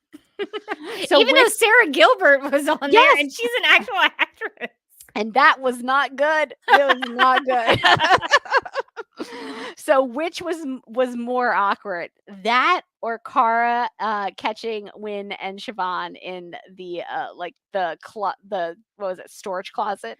Poor Kara, she's walked in on a couple of people at Catco. They need to be more professional at this workplace. Seriously. I'm gonna actually say The View, because the awkwardness between Cat Grant and Sharon Osbourne, it was so awkward, but I also wanted to see more of it. I'm sad that we didn't get to see more of it. I want a backstory about their feud, their passive aggressive feud. It was so funny. It was so funny because Callista Flockhart is so good in this role and so perfect, and she is doing 100. She is being 100% Cat Grant, and everyone around her is just dying up there. I've never seen anything like it. It was the best thing I've ever seen, but it was one of the more awkward moments of television I've seen recently. So what are you going with? Definitely that was the more awkward situation. I felt like I was watching that through my hands. Yeah, that was good times. Okay, which interaction with Red K Kara would be worse? This is for you, not necessarily for the character it happened to. Which would be worse for you? Okay, her heat visioning your clothes or throwing you off of a balcony. So either you have no wardrobe. Oh no. Or you come close to death. Is the Oh. choice. I have so many cute outfits. I mean, she saves me at the end, though. But you don't have any clothes. All your clothes are burned. She saves me at the end when I fall off the balcony. So, and then my clothes are okay. I don't know. No, but your clothes are on fire. No, it's which is worse. Which is worse? Yeah. Either she's destroying all your clothes, or so she's throwing you off a balcony. So I'm wondering how bad getting thrown off of a balcony would be, because I have like a lot of. It would take like a lot of money to replace my whole wardrobe, but that I don't know. What are you going with? I think being thrown off the balcony, because over the course of my life, I've had this slow descent into acrophobia, which is a fear of heights. Oh, okay. I didn't know that was the actual like term for it. I think it's acrophobia. The only reason I think it's acrophobia is because that's what a ride at Six Flags is called, and the ride is a ride that you go up to the top and it like drops you. So I think acrophobia is. It's not arachnophobia. That's fear. That's what I thought you were saying, and I was like, when did the spiders come into this? Agoraphobia is that thing that Steve Martin had when he was on 30 Rock, where he didn't he doesn't like house. Going outside. Yeah, that's different. So I think acrophobia is fear of heights, and so I think it started when I was like in 7th grade. When I went up to the top of the CN Tower in Toronto, and there was like a glass floor that you could walk on. And I was like, no, thank you. That's scary. And I think that's where it started. And then over the course of my life, it's just gotten worse and worse and worse. And so if I was on the top of Catco and then I was thrown off of it, feed into my acrophobia. So I think for me, it would be being thrown off a balcony. Yeah, I mean, as much as I love my wardrobe, it could be like a fun opportunity to buy new things. True, you would have a justification. Who could blame me for getting a whole bunch of new clothes? Supergirl destroyed my wardrobe. However, when every time I've been on the Walt Disney World, the Tower of Terror, yes, I've come off of it shaking and in a cold sweat. So you were terrified. It was not good for me. I went on that ride years ago, like maybe in high school with some friends, and it was like when the drops went, and I didn't realize that they had randomized the drops, because when I went when I was little, there were like 3 big drops, and I was like, there was like 2 little drops and a big drop, and I was like, I can do that. And then I got on, I did not know that the drops were random, and it felt like it was never going to end. But like apparently everybody would scream, and then it would get quiet, and I would go, My friends were like, "Are you okay?" I got off, and they were like, "Morgan, are you okay? You look really pale." And I was like sweating. I was pale, and I was shaking a little bit. And I was like, "No, I'm good. I'm glad I faced my fear, and I did that." So, but I would never go on it again. So I think getting thrown off the building would be worse. Yeah, it is a pretty bad way to go, I guess. New Rachel in the chat says if she threw you off a balcony, it would be the same scenario as what happened to poor OG Kelly. We don't know about this, New Rachel. We're still in March. I don't know what they mean. 2016. Rachel? I have no idea what you're talking about. Did something happen to Kelly, our best friend? Spoiler alert! No spoilers here in Supergirl Radio. The last I saw Kelly, she was pitching a great piece about fashion. Crushed Velvet, and I think that she's gonna go far in her career, right? Yeah, She's really gonna go to the top. She's going straight to the top, right? Yeah. Okay. Kelly. Well, I think those are going to be all of our snap judgments for this episode about falling. No judgments on your snap judgments. And I guess I never put it together. Maybe that's also part of the reason that this episode is titled Falling. Is it Cat Grant falls? Oh, yeah. I think it's about falling for Supergirl because she metaphorically falls from grace. Yeah, I guess. But I like that it works on 2 levels. Yeah. So maybe there's a lot of falling involved in that title. There was. Yeah. So we got some listener feedback. So Daryl wrote in to say, I absolutely love Supergirl coming to Laura's, the little girl being bullied in the schoolyard. That was cute. I wish we had had more of that kind of thing. I love her coming to Laura's defense. That kindness is when she's at her best. A Kim and Kanye reference. The problem with any show trying to ride the pop culture wave is that it looks incredibly dated on rewatch, which I will agree. I cringed at that reference as well, Daryl. There was also a Punk'd reference with Ashton Kutcher. Yeah. And I was like, how many people in me in 2016 is wondering how many people in, like, for example, 2023 would know the TV show Punk'd. Yeah, I mean, that aired back when I think I was in college. That was gonna be my joke. Is that was a dated reference in 2016. So yeah. As you can imagine, it did not get any fresher in 2023. That's always the downside of being like pop culture driven, is like you watch it years later and you're like, what? Let me go look that up. What was that about? Yeah, there's some like younger people probably that will be watching it in the future going like, what's Punk'd? Who's Ashton Kutcher? Who's an Ashton Kutcher? So that'll be fun. Daryl says, I must say I like Kara's casual, don't care attitude at the DEO. She lets them control her too much. Kara is right about Kat's personal elevator. Too bad we don't see that kind of thinking again until Lena's in charge. If I were Kat, I would start getting her assistant's name right. But that's kind of Kat's thing, is getting it wrong. Yeah. Daryl says, I think it should be a point of discussion in the podcast if any of the issues Kara brings up are resolved later in the show. I guess we don't know that yet. We're in 2016. Yeah. So we'll figure that out, I guess, as we continue on.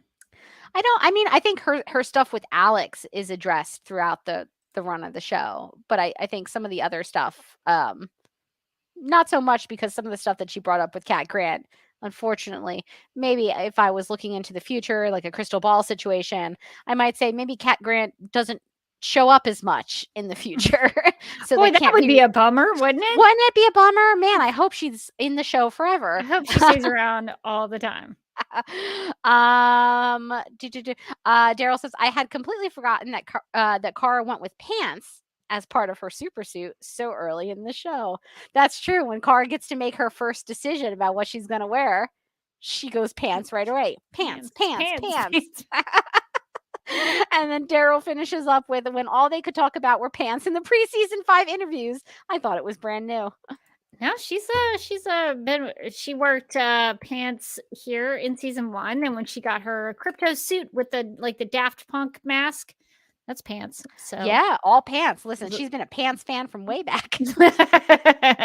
This is nothing new for her. She loves some pants. I also wanted to get. Oh, sorry. Go ahead. Oh, I was going to say, I just saw a question we had in the chat from Rachel, who says, if they brought Red K Kara back in the later seasons, how do you think she would interact with Lena, Brainy, Nia, and Kelly?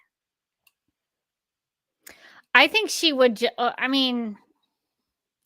be mean to all of them. She would be mean to all of them. I think a Red K episode while Lena was around would have been juicy. Oh. I think that would have been fraught. Lena, it would have been for Lena like if you poked a bear. I think Red K Kara would have poked a bear. Oh, for sure. I think that would have started a a very bad situation. Could you imagine if that had happened like while they were in their feud? That actually could have been fun. That could have been like a spy versus spy situation. Well, here's what I would have done in that case. If Red K Cara went up against Lena, I would put Lena in the Lexo suit. And they would have duked it out. Oh, they would have. Oh my God, that would have been amazing. That's what I would have done. Well, now I'm mad we didn't get that. Brainy, I think Brainy would have tried to find a way to defeat her somehow using science.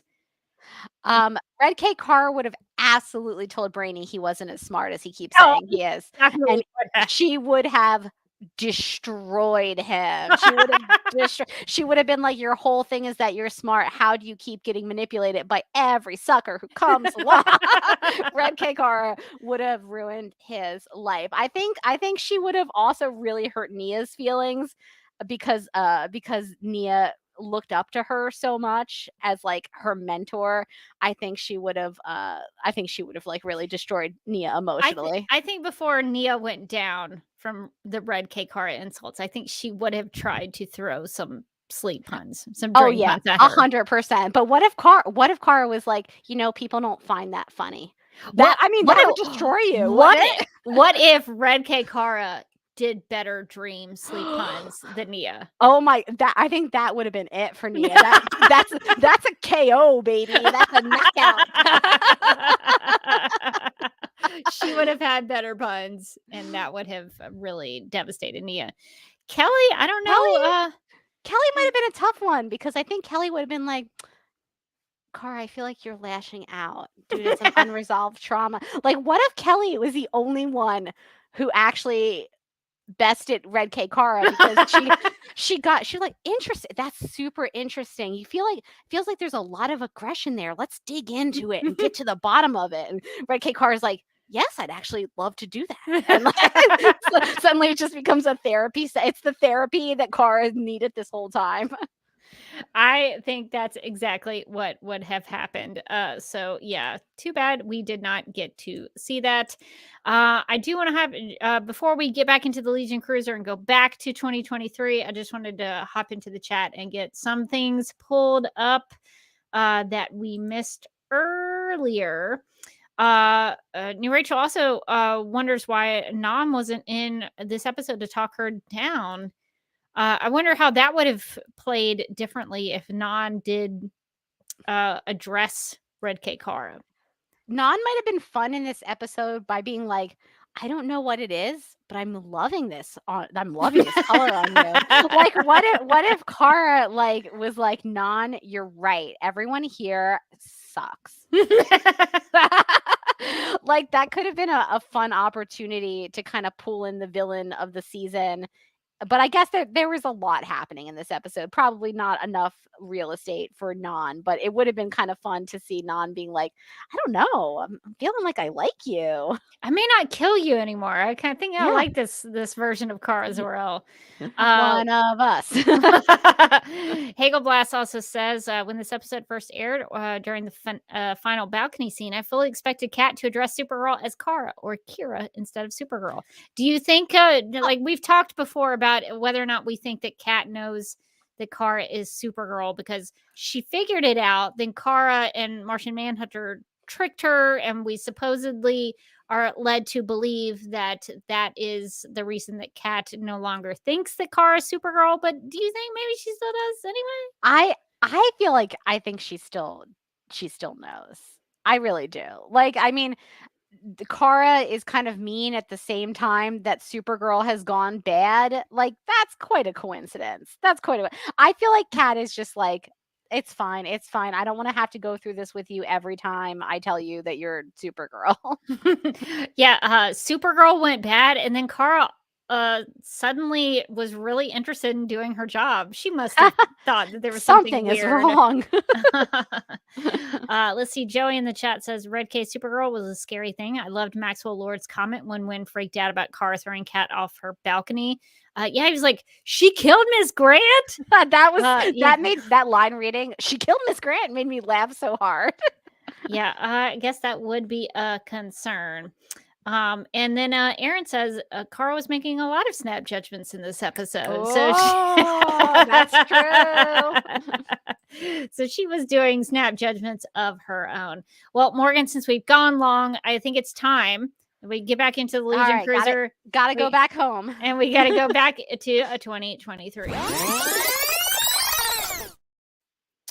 All right. Well, I think before we get out of here, we need to make some Supergirl Radio and some DC TV blogs. If you would like to contact Supergirl Radio, you can post a comment on our website at supergirlradio.com. You can email us at supergirlradio@gmail.com. If you'd like to leave us a voicemail, you can call us at 678-718-7252. You can like us on Facebook and follow us on Twitter and Instagram, all at Supergirl Radio. You can listen to us on Apple Podcasts, Stitcher, iHeartRadio, Google Podcasts, Radio Public, Podchaser, and Spotify, where we also have a Spotify playlist that includes music featured on and inspired by the CW's Supergirl TV series. We are listed on DC's fan page, which you can find at dccomics.com/DC-fans. If you like what we do, we encourage you to give us a rating and write us a review on Apple Podcasts. If you enjoy our Supergirl Radio live streams, make sure to subscribe to the DC TV Podcast YouTube channel and hit that notification bell to get notified when we go live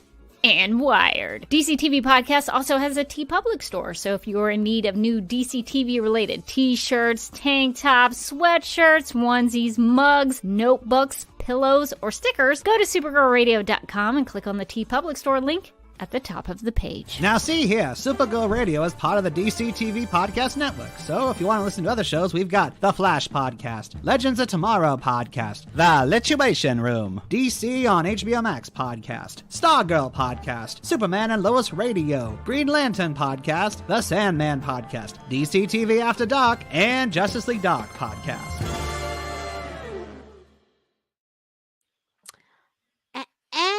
Since we talked about falling, Red K. Carr acting like her Kryptonian Aunt Astra, and how that affected the Danvers sisters' relationship, we have some designs in the TeePublic store that we would love to suggest. Yeah, check out the TeePublic store for all of your Arrowverse and Supergirl Radio needs. We got some cool designs there. So definitely go check us out. And even if you want to get something outside of the Arrowverse, just a pro tip, you can click on our link for the TeePublic store and then go search for some other things that you might want. And it still counts towards our TeePublic store if you do that. So just make sure you click on the link. But definitely check out the Supergirl stuff, because that's the best, in my opinion, the best place to get Supergirl merch for t-shirts, mugs, stickers, all kinds of fun things. So definitely check out the store. We would also like to thank our Legion of Super Sponsors for supporting the Supergirl Radio Patreon. These people are Michael, Anne-Marie, Yvonne, Quinn, Nicola, Abby, Miriam, and Nicole, Brian, Ethan, Danny, Tara, and Majuba. If you would like to become a Legion of a Super Sponsor, you can go to and support any of our monthly memberships. We appreciate your support, and you can go to patreon.com/Supergirl Radio to do that. Well, if you would like to check me out outside of the Supergirl Radio podcast episode and want to see what I'm up to, you can find me on Instagram at the Derby Kid. And I also have a YouTube channel that you can find at youtube.com/DuckMeltWithPride, where I live stream on Sunday evenings at 9 p.m. Eastern and read through Batman v Superman Dawn of Justice reviews written by the top critics of Rotten Tomatoes. This past week was the penultimate review. Yeah. So almost finished with this project of mine. I've been going, I think it's either 38 or 39 reviews that I've gone through. Wow. To look at these. And so it's been quite the journey, almost nearing the end. I'll figure out what I'm going to do next, have a lot of ideas, but I'll probably still maybe do some live streams on Sunday nights at 9 p.m. Eastern, because it seems to be something some folks like to do. So I'll probably try to do a little mixture of live streaming and pre-recorded videos. So if you want to check me out on YouTube, subscribe to my YouTube channel at youtube.com/DuckMeltProd. And you can find me on the internets. I'm on Twitter and Instagram at Mojotastic. And I also am a co-host of the Legends of Tomorrow podcast, which is not so much about Legends of Tomorrow anymore. We're kind of calling ourselves the Legendary Lady Podcast now, but we don't have a new logo yet. But we will be talking this Thursday night about we're going to do a pilot pod about The Last of Us. Nice. So that is cool. If you want to check us out and join us in the chat, you can become a Patreon supporter at patreon.com/thelegendaryladies, or you can send us emails about what you thought about the Last of Us pilot, or even the whole show, honestly, at thelegendaryladies@gmail.com. We're really excited to do the pilot pod on The Last of Us. The season just wrapped up, I want to say like last weekend, and it was a really good show over on HBO. You know, our favorite streaming platform, HBO Max. Yeah, HBO Max. So we got to support that content. We got to support taking it to the max. Yeah, I'm excited about talking about that. So keep your eyes peeled and subscribe to the Legends of Tomorrow podcast. Yeah, make sure you're subscribed to all of the Morgan Glennon Podcast Universe podcasts, and make sure you know when new episodes are dropping, because they are very good. Well, I think that is going to do it for this episode of Supergirl Radio. But until next time, I'm still Rebecca Johnson. And I'm still Morgan Glennon. And thanks for joining us for Supergirl Radio Rewind.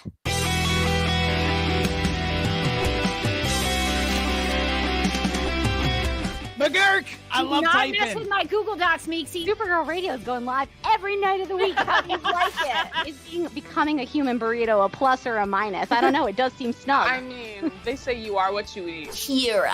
I love that. So I do a podcast called Supergirl Radio, and one of our segments is Lena Luthor, Boardroom or Ballroom, because She looks like a boss in this coat.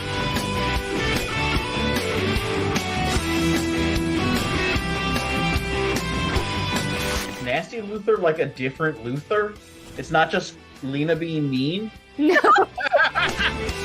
Helen Slater here. So fun to know that you're hosting a podcast called Supergirl Radio. Yeah!